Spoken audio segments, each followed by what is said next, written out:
12:02. It is the Oil Stream presented to you by our great partners at Boston Pizza. Next Wednesday, Capilano BP's, the Lock Shop, and Oil Stream live for lunch. Next Wednesday, Capilano BP's. If it's nice enough, we'll try to set up for a patio show. You can come sit in the patio, crush a few beers with us as we dive through the Lock Shop and the Oil Stream. Everything okay over there, Tommy Gazzola? What's going on? Yeah. That's Curtis Stock's fault. He keeps it tight. We always blame Curtis Stock over there. Stalker, what have you done? What are you doing, Curtis Stalker? Stock, of course, rolling with Murray McCourt every Sunday right here on the VIP Golf Show on Edmonton Sports Talk. Patio beers for afternoon Oil Stream on location is long overdue. I know. We haven't had an opportunity. The last patio one we did was last year. Right off Calgary Trail there or something, right? Yeah. And there was a bunch of wasps. I won't forget because last year was in August where the wasps got Is that when it got really bad? Yeah. But we had a good turnout and we had like a good debrief sesh with some nasties after. It was good, yeah. It was actually really fun. I think this year I have to head to the airport rather quickly, but I am looking forward to it. You're going to the airport today? I like the airport. I don't know how many people like, but I do. I like the airport. Every now and then, it's a neat place. Yeah, I have lounge access, so if I want, I can just go chill and you do the free food, free drinks, free booze. So, I mean, I like the airport. Okay. And listen, I know I haven't traveled as much as when I used to, but and this was always discussed, but when you're traveling with a team compared to commercially, status is a big thing. Oh, buddy. And it now changes my life. I've understood this, and talking to the crew 2 weeks ago in Calgary, they're like, I hit 1,000,000 miles. I got my status. It's permanent. I'm good. I get it. It's just, I used to be the most stressful traveler ever. Like, I was always just like, oh God, we got to be there so early. Yeah. And I got to go stand right by my gate, and I'm in zone 4, but I want to be the first one in zone 4. And now when my Air Canada status has come down a bit because they cut off so many like direct flights in the West. Yeah. So, but I was like a 75K Air Canada guy. Now I'm a Platinum WestJet, and it's zone 1 all the time, no matter where you're sitting on the plane. Lounge. I have a Nexus card. Nexus is huge. The airport is just a stress-free. It's like a relaxing place for me, which sounds insane. Everything. It changes it. Yeah. It's crazy. No, that's good. I wasn't messing around. I'm like, I like the airport. Bones works at the airport. Sometimes sometimes Bones will pop down to my gate before I take off. He's like, hey, it's a good guy to run into. You're taking off too. So, and then you're right. The zone thing. I'm sometimes you want to get on the plane. Sometimes I know where I'm sitting. I'm traveling light. I don't need to get a bag in the stowaway area. First class or business class. If you can get the upgrade cheap. I upgraded it's phenomenal. A lot to business class last year because on WestJet, sometimes I could upgrade to business class on like a bigger plane for like $60. Yes. And I'm 6'5". Yes. And I'm like, done. Yep. It's worth it. Now, what I've done is like with the Platinum status, I think I've got like 17 or 18 free seat vouchers. So what I've been doing now is I just use those to sit emergency row. Yep. And it's fine. So I got my emergency row today. It's an hour and 20 minutes to get to Vancouver. Easy breezy. It's just a nice, relaxing trip. And it's up here, right? It's up here, and when you get the mental stress that goes away, it's a game changer. Like my poor dad flew back from Italy like a year or two ago. My mom stayed in Europe to hang out and take care of my grandma. And when he came back, he did like a 14-hour travel day in just regular economy, and there was like this whole to-do with a family that was scattered and they wanted to sit and they took away the aisle seat and he said yes. And then he was like stressing to get the bag and he had all this stuff and he came back and he's like limping and his arm was sore. And I'm like, Dad, like you're at the point now, just pay for the upgrade. Just pay for the upgrade. It's going to save you so much hassle and stress. You just laid it out and international and national flights, it's a game changer if you can do it. And when you're flying solo, it's way easier. And I only ever do carry on. Smart. So it's easy now because I just pop the bag and I'm like the first. Gone. So usually like zone 1, most of zone 1's just usually the like first class. Yep. But I'm zone 1, I sit further back and there's nobody back there when I get back there. So I got the whole choice. I'm sitting down, I'm watching something on my iPad before everybody else starts boarding. It's so good. Yes. Somebody asked me, I was at Wayne's yesterday And they're like, "Oh, you're off again this weekend?" I said, "Yeah, flying to Vancouver." And then one lady there, Corey, she's like, "Do you like traveling?" And I said, "You know what?" I said, "I do, like right now, I do like traveling. Yep. But I hate being away." Yeah, I get it. Like Well, from my family, but I do love traveling. I do like it. Even going to Calgary was nice. Like that was a crazy. Just to get out. I had to go back and forth. Yeah. But you're right. Like just to get out, get back into a hotel, go down for a coffee, wander around like that. I'm like, oh God, I miss this. Even though it was just Calgary. Yeah, it was nice. Good. Though. It's good. I like it. All right, let's get to a few of your messages. We got lots of other stuff to discuss. Of course. Nice little chat right off the top there. I do like this one from Big Uke. Says that Chili's won't know what hit it when the Nasties head to Mexico, which is a really good point. A lot of people talking about that trip. Yeah, it's good. A lot of people talk about that trip. Chelsea at here. I'll get you the number. And yeah, let's get this trip filled up. I know some of you might be waiting on it, which I get, but you just need a $350 deposit to get your spot, and then you can pay and join us. What do I have on my prep sheets? And everybody's saying like resort.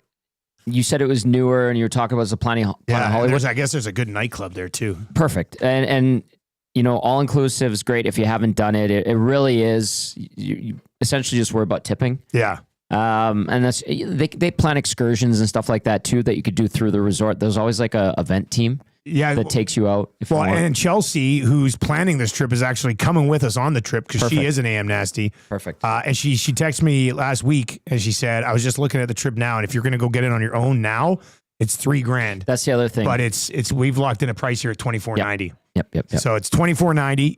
780-970-4834.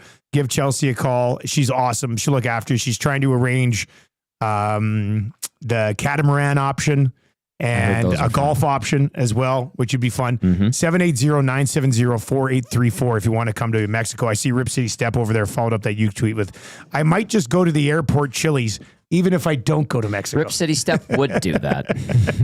We're all going to get on the plane and Rip's like, "Yeah, I got to get to work." Bye. That would be funny. Jay says, "I just talked to Chelsea about getting the quote unquote star upgrade. I can't wait." What is this? Yeah. And then C-Run says, "Nasties in Mexico" with a laughing emoji. I can hear the Always Sunny in Philadelphia music. There you go. There you go. Yeah. We've got big time Tecmo action happening right now over on our Twitch channel, twitch.tv/Yeg Sports Talk. Glue Guy pumped YouTube Trev a few moments ago. And now we've got a big battle between Hernan and Awanik. Yep. The entire vibe of The Office in the afternoon is on the line. And Awanik's got the Packers. Looks like he's got a safety somehow. Hernan's spicy today, and, too. Hernan's got the Broncos. He's spicy today. Trying to drive the field right now. So twitch.tv/Yeg Sports Talk if you want to check that out. All right. Were you following? I was doing Lock Shop. Were you following along at all here at Bowman? And, I watched the first 10 minutes. I was chatting with the guys after Hangout. I saw like the key takeaways, like forwards and goaltending are a priority. Connor McDavid's number one, obviously. Talked about how they lost to Florida. Yeah. Florida kind of did what the Oilers did to Dallas and Vegas, and that's a good comparison. That's the gist of what I got, and Chris Knobloch was just sitting waiting for Bowman to finish up. I do have Bowman on the goaltending approach for next season. Yep. So let's just start right here with this one. You mentioned that goaltending and forwards are two areas where you might be looking or will be looking to make some changes. How aggressive are you going to be at potentially making a goaltending change this summer? I don't want to single the goaltending out. I think it's just something that we're going to look at and investigate what's the best path moving forward for our team. And it's really hard to predict where that's going to go. And we have to have a lot of conversations about what other teams are looking to do, and eventually we'll come up with the best approach for our team that we think will give us the best chance next year. And I'm not going to handicap what that's going to look like because it's really too early to tell right now. All right, so there he is on the goaltending situation. Reed Wilkins was down there. I did say if Reed does get in, we'll get his thoughts. That'd be good. We'll pop him on here and get his thoughts on it. I thought the interesting, not that you're ever going to get like, oh my God, look at all these amazing quotes. Kenny Holland used to give us some good quotes. I will say that. It's hard. But with Bowman, so do you think this blue line's untouched? I was surprised that he said that because I think the blue line still needs like a good, solid shutdown guy. I understand how the rationale for getting more puck movers and all of that, but I don't know. I look at Troy Stetcher and I go, that ain't it. Ty Emberson, that ain't it. What will Matthias Ekholm be by September? Is he going to be ready? I don't know. I think the left side's pretty good. Surprising if he's ready by yeah. Don't you think? I feel that way from what I've been told, but there's ways to heal quicker. Get a quick flight down south. To take care of things. Mm-hmm. So let's just start with this blue line conversation. 780-218-9999. If you're listening on TuneIn or iHeart or at EdmontonSportsTalk.com, he said goaltending and forwards would be more of the areas that they would like to address. Yep. We get to those as well. Nurse, Ekholm, Wallman, Kulak, Emberson, Stetcher, all under contract. Bouchard's an RFA.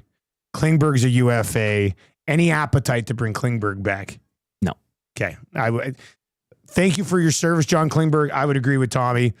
I think if you're going to have another guy who can be a 6 or 7, I'd almost have the exact opposite type of defenseman to Klingberg. And then, like I mentioned, they have to obviously get Bouchard done.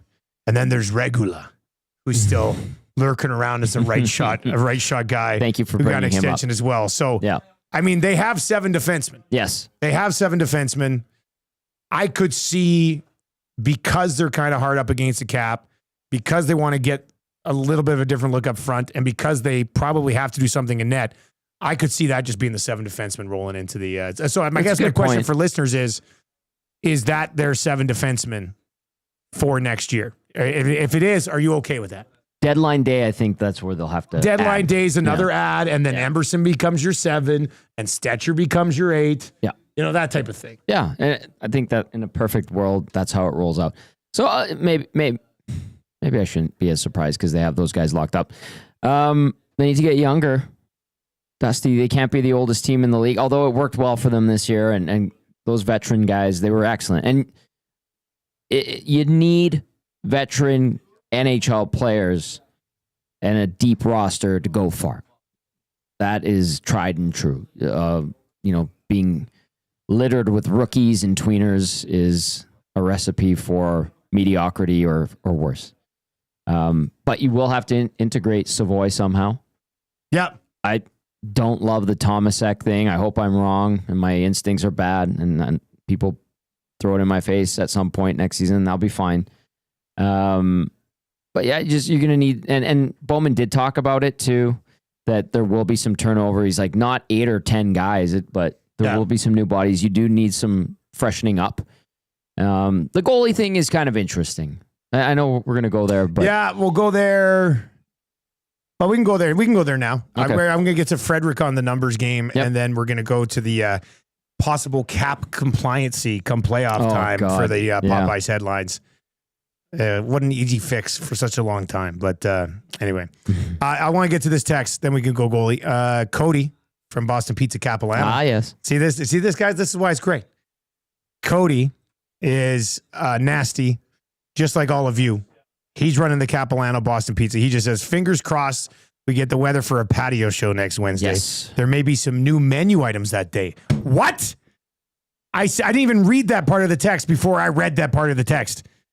New menu items Let's on go. the day we're there? I think we should sample some of it, Cody.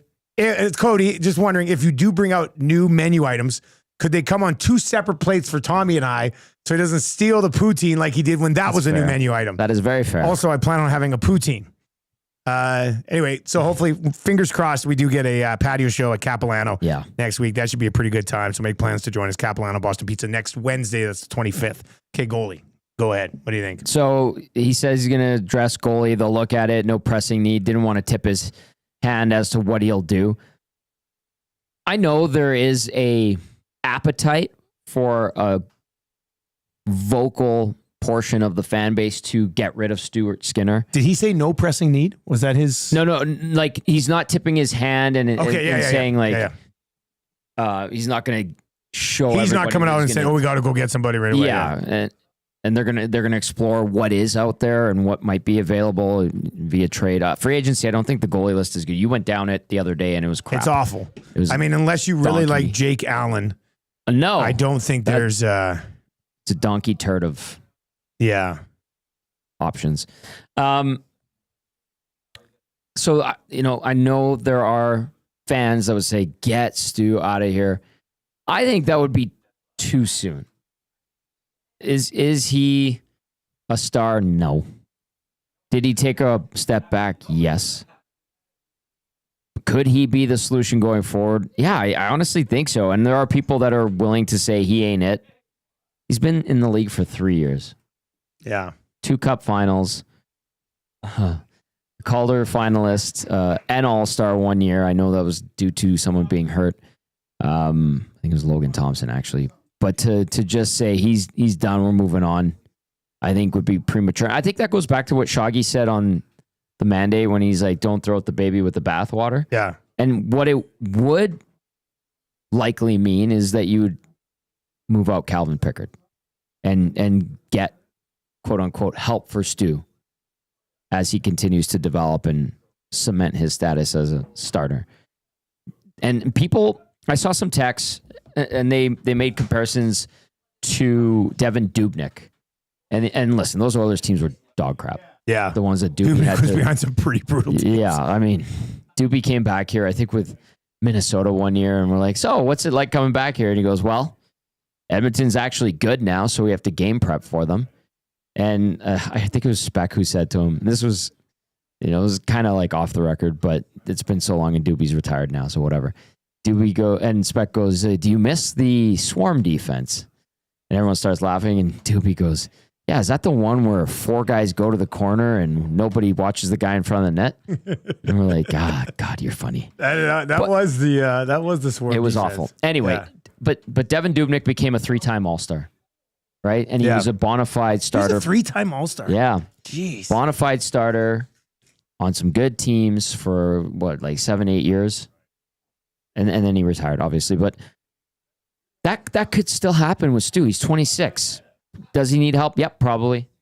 But it would mean probably moving on from Calvin Pickard. And listen, Pickard's a good back. He probably gave you the best backup season in a long time in NHL history. Yeah, he did. As I said today with the Hustle and Lock Show, I'm like, Skinner was just supposed to be taking over. Good reminder. Right? Like Skinner being thrown to the Wolves is just a failure of management to epic proportions. Like the guy that we're talking about, they tried to go out and get 3 years ago, and they didn't. And then instead of having your 24-year-old goalie, who's you've patiently brought along properly through the minors, and then the plan would have been for him to play 25, 30 games a year, and Campbell plays 50. That would have been the plan. Instead, you had to thrust him into this spotlight, probably ahead of schedule. Definitely ahead of schedule. Yeah. And now you're on the verge of possibly ruining him because of your incompetency and finding the guy that was supposed to help him. Mm-hmm. So tough look for him. We said on the show this morning, though, like, would you say it's 100% certainty that there's at least one different goalie in that pair next year? Would you go as high as saying 100%? No. I think But the fact that Stan talked about their cap situation is probably the only thing that's making me stop saying, because they basically pay these guys nothing compared to other goalie pairs around the league. Correct. And they need to kind of pay these guys nothing. Correct. Unless he can get super creative somewhere else. And Stu can't command Aiden Hill money, not yet, with the track record and the regression this year. So maybe he gets a little bump up, but not a ton. Now I'd put it at 75% because the fact that Bowman is speaking openly about that, I think, is significant. 75% is what I'd put my there's a different probability at. Yeah. And I wouldn't go away from Stu Skinner. I wouldn't just fire him into the moon or get rid of him for the sake of getting rid of him. I would keep him in tow. To get rid of nothing. I would keep him in tow. And again, it's kind of hard because Pickard was so good this year, but he's not. when you're relying on the quote unquote best street hockey goalie in the world, and he is, I'd give him all the credit in the world for that. It's funny, and at the same time, you really look at it, you go, I don't think that's too reassuring, because there were some tough nights for him as well. And guys, let's not forget too, the Oilers in front of their goalies this year were poo-poo at some points, especially early in the year. Le poo-poo, as Belsey likes to say. There you go. Yeah. All right, 780-218-9999. Let's get into the numbers game for Play Alberta. What you play at Play Alberta will stay in Alberta, both in the casino and obviously on the sports betting and the lottery as well. What's your casino game of choice over there? Like if you had to play one? I would try the roulette. I've always been intrigued by roulette. Roulette's fun, man. I played craps. I've played craps in Vegas. I've never done the craps. I play it, or I have played it, but I don't fully understand craps. Roulette I kind of like. So that's the one. And I watched Reed and Jay play it, and it's cool because they're like the live camera of an actual real person dealer playing, and it's kind of neat. So that's what I'd do. Yeah, roulette's the one that I play there. That would be the only one, I think. Well, I lie. Might play blackjack too. But anyway, use the code EST Casino or EST Sports, and you deposit $20, you get a $50 free bet or credit to go dabble in a little bit of casino action over the weekend. All right, the numbers game. This text came in a little bit earlier on, and of course, tune in, iHeart, wherever you're at. You can text us. Comes right to us. We see it immediately. Timberwoodsman says, if this Frederic overpay, is this Frederic overpay so Bowman can save face on his deadline deal? If so, that's bad. Tommy, have you heard about any other offers that his camp was talking about? Frederic's camp? Yeah. What I have been told is that his camp believes if they went to market, they could get $4 million by 7 years. And that's kind of putting the Oilers into a corner. And that's why we're hearing this, $3.5 to $4 million by 8 years rumor that has legitimacy. And it's kind of like a begrudging acceptance of it, from my understanding, on the Oilers side. But they like the player. And is it saving face? Yeah, maybe a little bit of that, because they did give what did they give? A second rounder and a bit more to get. And they retained, even though they didn't necessarily need to when it was all said and done. Yeah, exactly. There's a bit of that, because you didn't get, and I don't think we definitely didn't get the full-on Trent Frederic 18, 17 goal seasons player, because bad year, bad Bruins team, and he was dinged up, and he battled through. So there probably is a little bit of saving face. I don't think that's the thing that's backing the Oilers into the corner as much as they need this guy, because they see him in the future as being the guy that replaces Evander Kane. Yeah, exactly. Has the muscle. And you know what's interesting, talk about it a bit on the Hangout, is if Frederic, who talked about playing center, and he always played center growing up, but he slides around, obviously he could play both wings, and if he does end up being your third line center, and he does give you 15 goals a year, 35 points-ish, and he beats the snot out of a few guys along the way every season, for next year, hypothetically, you could move Adam Henrique back to wing, and I think he would probably be better. That's a short-term solution type thing and hypothetical. But if he is your third line center, all right, at $4 million or just under, whatever. But the 8-year thing, the 8 years is the one that you're like, how does that make sense? Like the thing with me, with Frederic, this whole thing is, like, I initially hear 8 years and I go, what the hell? Like, same. For a guy like that. And then you see the way he was playing, and obviously hurt, but did nothing in the playoffs. And you're like, ugh. But they view him as a guy they saw in Boston when he was healthy, and versatile to play the wing and center. I still don't necessarily love the 8 years, but I'm thinking of it from their sort of mindset here. Like, I view an 8-year deal, and Johnston said this morning it's going to be 3.8. So an 8-year deal at 3.8 to me is like a guy who you view as like a $5 million per year player on a 3 or 4 year deal. And then you're like, we'll give you 8 years, but you got to come down. Right. And I don't know if that's how they view him or other people view him. So I don't know if he's really taking a hit on the AAV at all, but they're just giving him the term anyway to, I guess, maybe just entice him to stay. Mm-hmm. But I don't know if the Oilers are saving anything on 8 years with Frederic. But on top of that, I do think that if the cap continues to jump significantly, not a big deal, and he can deliver a third line center with 15 to 18 goals a year, he's not going to fight heavies, but he will fight. He'll fight. He'll hit. Then, in 4 years, this could look really good. In 6 years, maybe it doesn't. Get sour. So I don't hate it as much. I don't hate the overall deal, but the idea of 8 years just sort of, it kind of stinks a bit to me. That's a good way to describe it. I feel the same way. I really do. One thing I was told when he got traded here was, the talks with Boston. I think Pagnotta said it on Hello Hockey. Pagnotta, I believe, was the one. But what I was told is he and his camp, Fredericks, were looking somewhere at $4+ million per.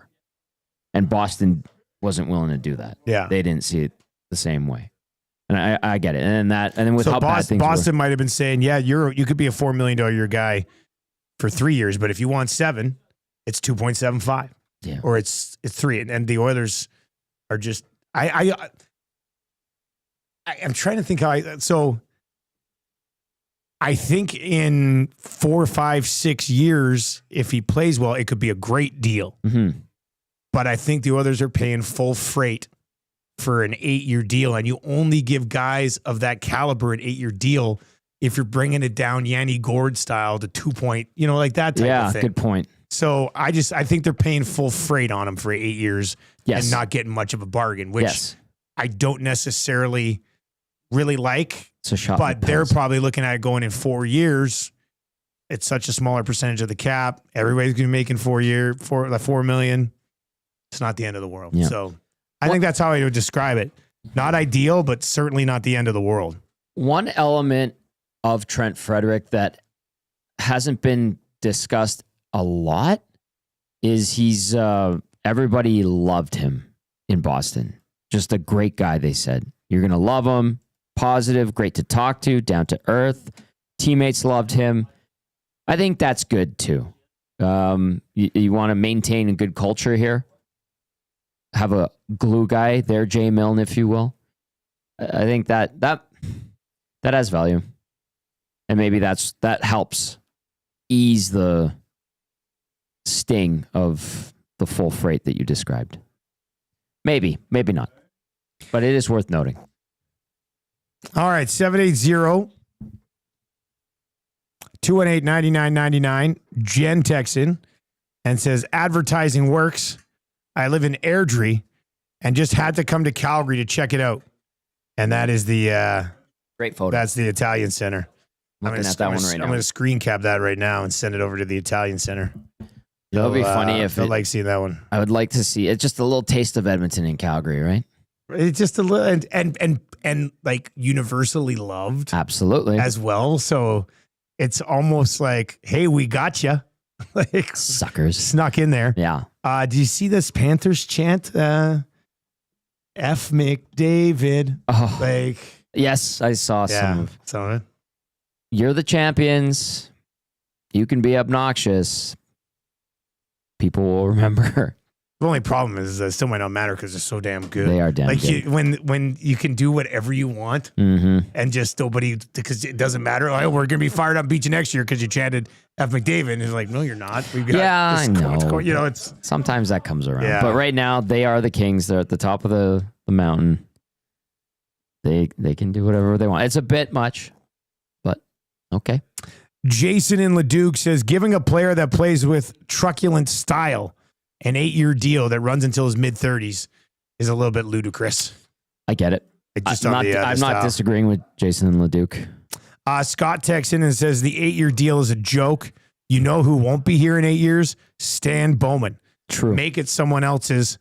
problem. Kenny Holland did that quite a bit.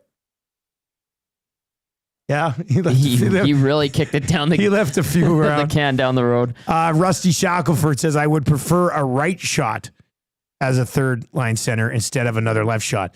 What about Philp as a fourth line center right shot guy? Maybe. Think so? I think there's some growth that still needs to happen. I mean, they gave it a shot a couple of times. He looked okay. But I think ultimately we collectively learned that it ain't there yet. So maybe we could see a healthy dose of Philp in the regular season. Would Philp be an upgrade on Derek Ryan? The answer is yes. Yes. Right? And if he's your 13th forward and he's developing and he doesn't hurt you, he kind of becomes a defensive specialist and can kill some penalties. I think that's a win. Younger, cheaper, right shot, big body. He plays with a little bit of jam. I know that's not his MO, but he got into some good fights this year. I don't mind that. And that's a younger body too, and a homegrown guy. Could see that. I understand the right shot. I think that's important. But yeah. Big Tecmo stuff going on out there right now. Well, Joaquin's yelling now. Yeah, their boys are fired up. I don't know what's going. There's 28 seconds left in this game. It's 22-21 to Wannick, and he's punting it away, which is probably it's the right move. There's no reason to go for a field goal there. Hernan's going to have a miracle play. Great game. Great finish. Great finish. He was up by 2 scores. Wannick was down by 2 scores, or Hernan? Oh. Joaquin is very into this match. Everybody is. We love watching Tecmo. I got caught up in it yesterday when Jay was playing. Did you sit there and watch for a little bit? Yeah, I did. It was actually pretty exciting. All right, let's get to your spicy headlines for Popeyes. Sounds like a Wannick just won. Watch your mouth. Wearing an Italian. Anyway, I wanted to go here today. This is an interesting development that should have been put in place years ago. Gage and I were talking about this on Two Guys and a Goalie earlier in the week as well. Elliot Friedman says that in the new CBA, they may make it so your playoff lineup that goes on the ice must be cap compliant. You can have whatever you want in your roster, but your actual lineup must be under the cap. So there's the way to close the LTIR loophole. Yeah. And I mean, it just seems it's just so simple. Like, why would they not do this? It would quiet a lot of the noise. It would quiet all of the noise. Yeah. Like, I'm sure people will find ways to bitch about it, but I don't know how though. I mean, everybody would be on the same level playing field as far as at least the LTIR loophole goals for the cap. Yeah, and this is not a new concept. It's been proposed before, and people are like, oh no, GMs are happy with how it is. This is how it should be. It is how it should be. Like I'm okay with that. You get to the playoffs, and teams who've managed to manipulate or legitimately have to use the LTIR, and all of a sudden everybody's healthy, they have a significant advantage over some other teams that had healthy rosters too. Like, so you have to do this. So Florida was at 94 million, you were saying yesterday? And I thought I saw somebody on Twitter. I didn't run the numbers myself, but somebody said it was like 93.6 for Florida. Edmonton and the Oilers the Oilers were in like the 76. Really? Because Hyman wasn't playing. Ah, yes. So it was like they had well over 10 million more on the ice. Okay.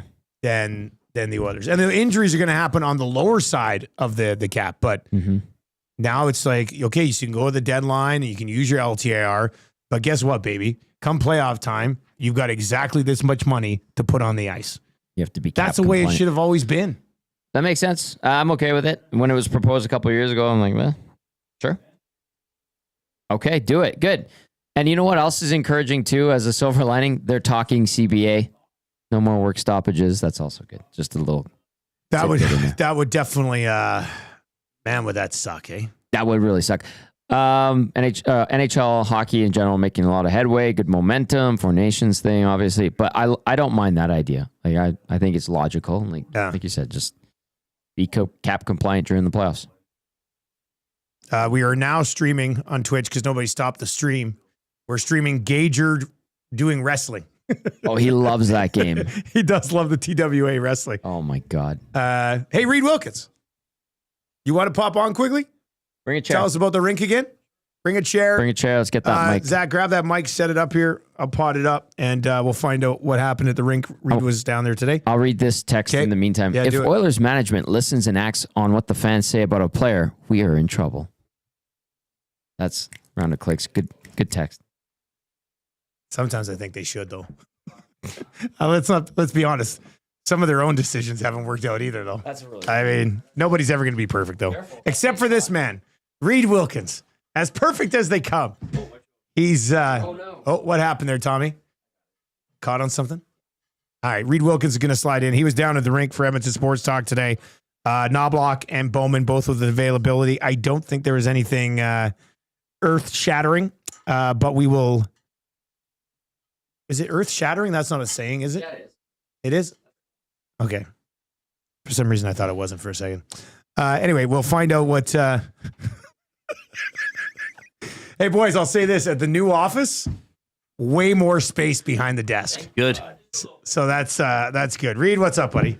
Not much. Good to see you again. Yeah. Yes, good to see you. Hi, Tom. Hi, Reed. Ready for your show today? Yes, I am. Oh, that's good. Lots of clips. It's going to be great. Down?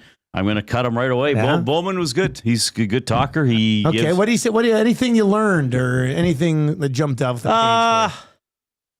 Anything that I really learned? Or anything intriguing? Well, I think the biggest thing for me was that he said the defense needs the least work. Basically, that wasn't his exact term, but he says there'll be the fewest changes on defense, and that they need some different forwards, and that they'll look at the goaltending. He was asked a couple questions about the goaltending and about Skinner, but he was kind of like, I'm not going to give you a roadmap or totally plan anything out. He did say we had better goaltending against LA, Vegas, and Dallas. You know, and he said like it's an important position, but it's not always the position that determines who wins, and it is kind of a strange position, right? And I think, and this is what he brought up during the season as well, at the trade deadline, why they got Frederic was that they needed a different type of player. He said at the deadline, we have a lot of the same types of forwards. Yeah. I'm guessing, I know this is a bit of a what if, and I try not to do that too much. I'm guessing if he was the GM last July 1st, Jeff Skinner would have not been signed. Yeah. He probably would have said, what do we do with him? Right? Yeah. Fair. Maybe I know that's a big what if. No, but you might be right. But, yeah. you know, I don't think that's his type of player or the player that he thinks you win Stanley Cups with. So I think that, as we've been talking about, they'll try to get a little younger and maybe a little beefier or quicker, that you just have a fourth line that can just forecheck and be extremely difficult. And I know I know they beat some teams pretty badly this year, but now you're trying to win the Stanley Cup. So still, I guess, looking for wingers for Leon, but he didn't talk specifically about that. What if Tomasek's the winger? Don't even. Yeah, what if? I'm just saying. I know. There could be a player currently on the U of A Golden Bears, maybe. Well, do they have any of those? They have lots of players. Isn't Tomasek a right shot center? Weren't we just talking about right shot centers? We were just talking about that. But what else did he say? He praised Knobloch quite extensively, actually. That was a good clip. He said, what else was he asked? He said McDavid has earned the right on his that they have to respect his time. Yeah. He said he's eager to talk to him. But we know that will probably happen later in the summer. Actually, there wasn't a question about Bouchard, though he probably wouldn't have said much about that either. Yeah. And then Knobloch was only asked a couple of questions. There was a moment of levity because a reporter who must be doing a fan-oriented story, because she asked the question yesterday to McDavid, what's your message to fans? And she asked Knobloch about the look-alike, and Knobloch laughed and said, oh, handsome man. Very, very handsome man. Good. Yeah. I mean, what's he going to do with it? I mean, you kind of got to laugh. But he talked about loving coaching here, loving living here. And obviously, he was a member of the Ice and a member of the Golden Bears. So he knows Edmonton very well. Yeah. So those are some of the highlights that I can remember off the top of my head. And we'll go through some of the audio. Well, Hernan and Gager and Jay and I as well, and talk about it. As one does. Yeah. Look at you just smiling at him. Well, I like how you're holding the mic. I was thinking like it's a very sturdy mic, and you're holding on like His base is like very you're strong. about to fall through the floor. I'm anchoring myself to it. I'm anchoring myself. Okay, I'll let go. No. No. I like to.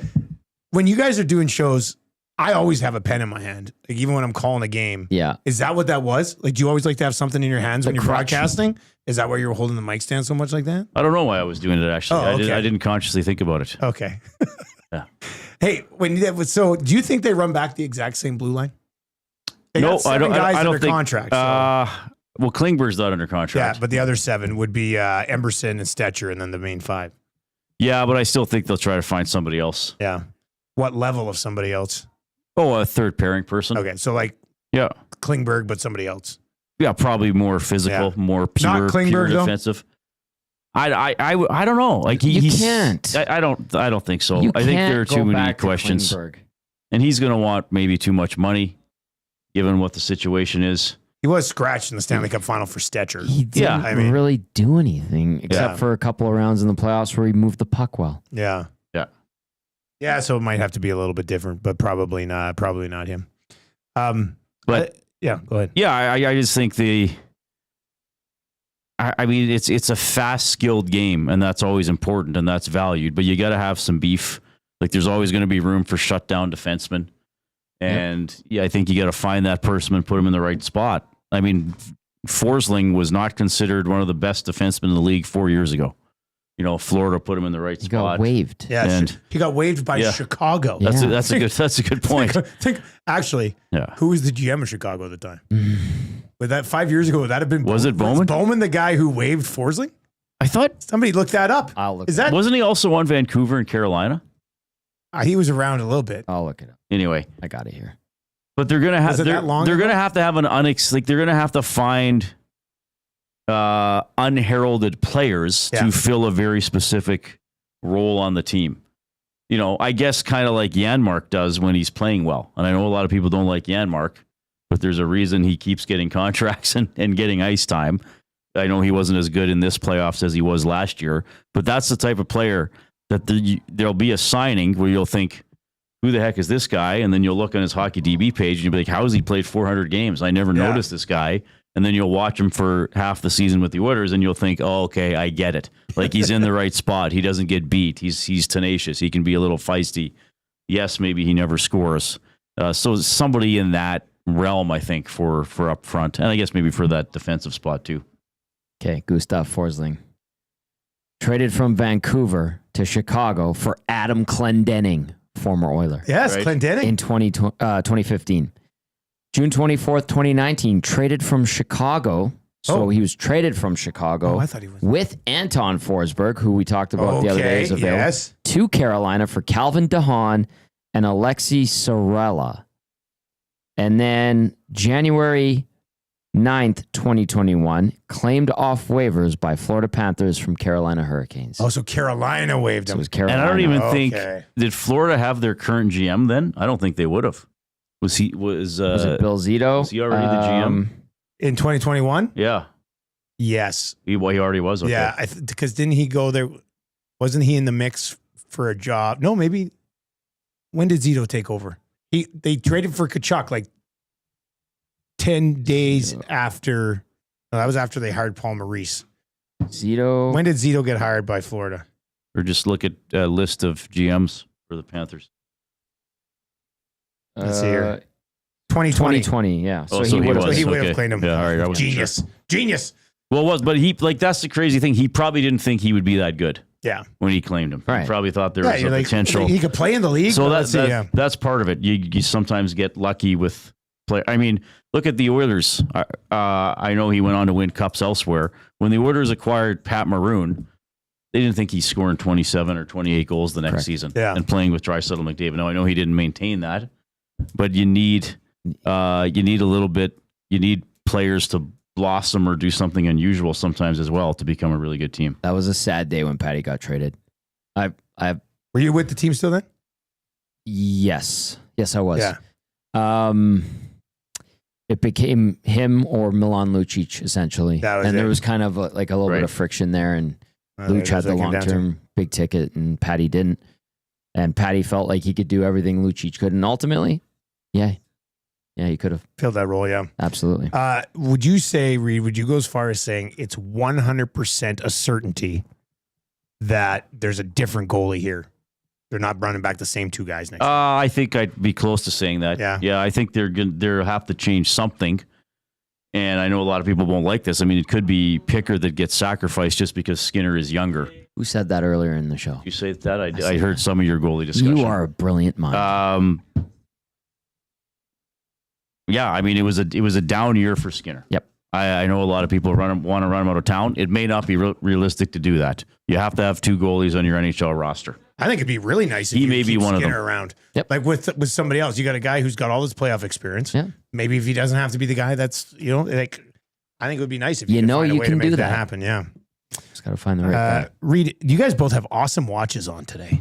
Thanks, dog. Now, do you use it to actually tell time, or you just guys use it? You do, hey? Yes, I do. Statement? Well, I went. Here's the crazy thing: when COVID hit, and I didn't leave the house as much, and I also have quite a nice. I guess this watch is nice. I think it looks nice. It's a nice big face. And I had a nice watch. One of my friends in Lloydminster. I was one of his groomsmen, and he got me a little nice watch, a wedding watch. Had a nice engraving on the back, so I wear that too sometimes. But when COVID hit, I stopped wearing watches. And then I kept not wearing watches. Because you weren't going out of the house. And just a few months ago, I went to this little jewelry place, and I was like, "Do you do watch batteries?" And they're like, "Yeah, they're $20 each, and we'll put them in for you right away." So I was like, "Okay, that's cool." So now I've started wearing the watch again. And I will look at it to tell time. I don't think I've worn a watch in 18, 19 years. I like it. Yeah. Do you wear it because it matches like your shirt that day and your hat? I have two that I have. One's brown strap, white face. This is black on black. Yeah. And depending on they're both very nice watches too. That's a big face too. Eh? This one, it's tough when it's dark because it's black on black. I guess it would be, yeah. But it is practical. I do use it. Was there not a phase though with watches? And if you look at this one closely, a couple of the Roman numerals have fallen off. Oh, really? So the little topping is floating around in there, but you can still see the number. But was there not a phase though with men's watches where it was like even twice the size of what Tom and I are wearing? I got one of those when we worked at 1260 back in the day, long time ago. There was like a deal with some sort of watch company, and they gave us one. Oh, nice. And I'm telling you, man, the face was like this big. Yeah. But it was a really expensive watch. I actually tried to sell it to my buddy Boom and just keep the cash. I thought I could. Why do you pick on Boom? Because I thought I could trick him into it. Poor Boom. I was like, "This is $1,000 watch. You can have it for $400." He's like, "Interesting."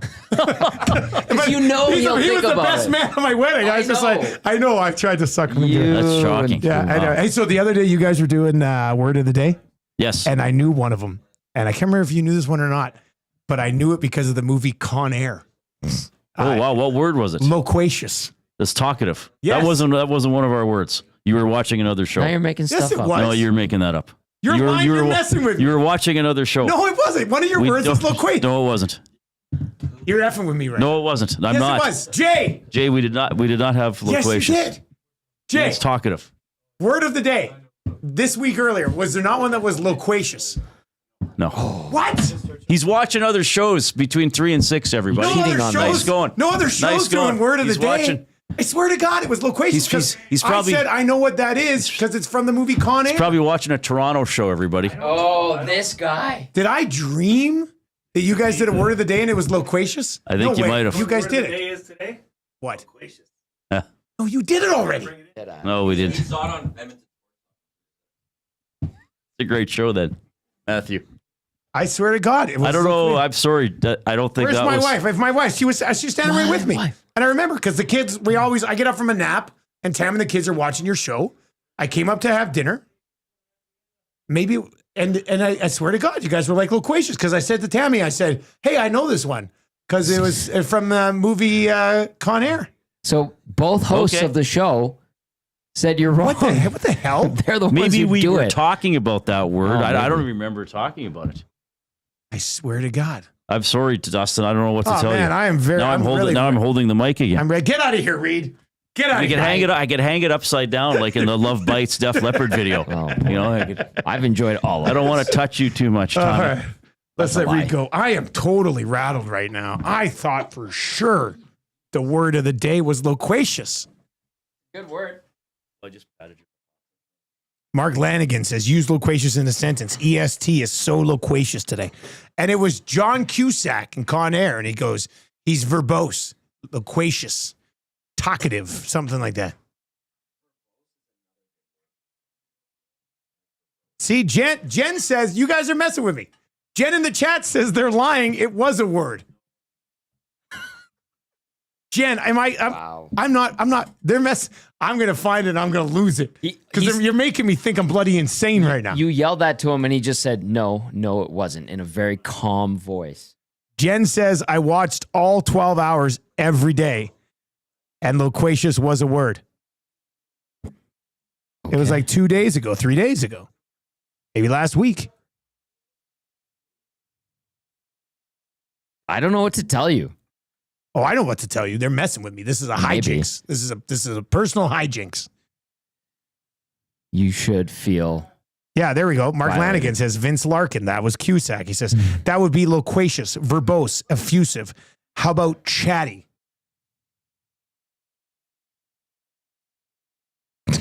See, El Presidente says it was a word.